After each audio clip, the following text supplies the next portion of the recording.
In the autumn of 1957, in the isolated farmland outside Plainfield, Wisconsin, an ordinary community was forever changed by the discovery of a man whose crimes would chill an entire nation and inspire some of the most iconic horror villains ever imagined, long before anyone spoke of demons or monsters under the bed, because the horror in this case was purely terrifyingly human. His name was Ed Gein, a quiet, awkward farmer in his early 40s who lived alone with his domineering mother on a neglected half-acre of scrub and cornfields. The kind of place where neighbors waved politely but never lingered. And if you walked past his property on a late October evening, you might have just seen an old pickup truck idling under the yellow halo of a single streetlight with no one at the wheel. Unaware that inside the ramshackle farmhouse, there lurked a secret that would soon make headlines around the world and redefine what it meant to fear a person rather than a ghost or a ghoul. For years, locals whispered that Gaines rarely went into town except for supplies, that his mother kept him isolated and deeply religious, and that sometimes, when the wind changed just right, passerbys claimed they heard strange sounds from the farmyard, half-whispered mumblings, the low scrape of metal against wood, things that were easy to dismiss as the creaks of an old house settling at dusk. Until one November day when a routine missing persons report from Bernice Warden, a well-liked hardware store owner who had sold Gaines a small jug of antifreeze just hours before she vanished without a trace, set off a chain of investigations that led law enforcement down a path no one expected. When Sheriff Arthur Art Schlade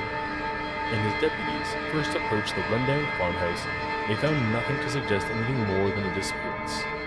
But as they pushed open the creaking screen door and stepped into the dim interior, the air heavy with the scent of damp and decay, they had no idea how deeply human depravity could manifest. In the barn, they discovered Warden's body, hanging upside down from a rafter, lifeless, with gruesome wounds that spoke of an incomprehensible violence. A scene so horrific that even hardened officers recoiled. And when they ventured further into the house, what they found inside defied every expectation of human behavior. Jars filled with strange specimens, bones cleaned and displayed like macabre trophies, furniture upholstered with pieces of human skin, masks made from faces,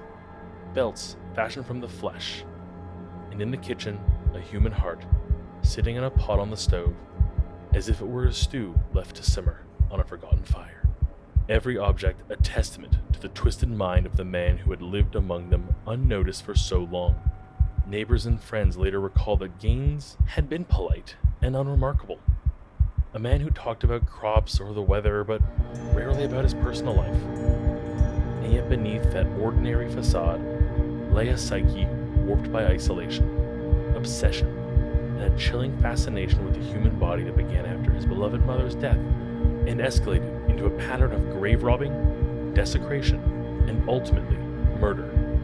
Crimes that were only uncovered when his final victim's disappearance finally drew attention and brought the darkest corner of his world into the light. Though Gaines was ultimately declared legally insane and spent the rest of his life in a psychiatric institution,